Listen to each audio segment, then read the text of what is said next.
ஈமான் கொண்டோரே, நீங்கள் நம் ரசூலை பார்த்து 2 அர்த்தம் கொடுக்கும் சொல்லாகிய ராயினா என்று சொல்லாதீர்கள்.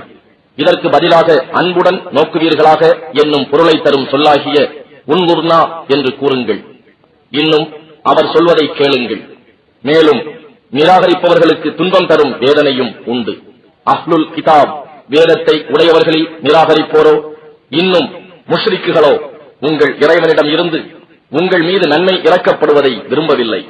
ஆனால் அல்லாஹ் தன் அருட்கொடைக்கு உரியவர்களாக யார் மேல் விருப்பம் வைத்துள்ளானோ அவரையே தேர்ந்தெடுத்துக் கொள்கிறார். அல்லாஹ் மிக பெரும் கிருபையாளன்.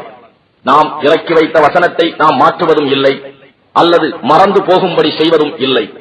அவ்வாறு செய்தால் அதற்கு பதிலாக அதைவிட நல்லதை அல்லது அதை போன்றதை கொண்டு வருகிறோம். அல்லாஹ் அனைத்து பொருட்கள் மீதும் சக்தியுடையவன் என்பதை நீங்கள் அறியவில்லையா? நிச்சயமாக அல்லாஹுவின் ஆட்சி வானங்களிலும் பூமியிலும் உள்ளது. அவனை தவிர உங்களுக்கு பாதுகாவலனோ துணை செய்பவனோ வேறு எவரும் இல்லை. இதை நீங்கள் அறியவில்லையா?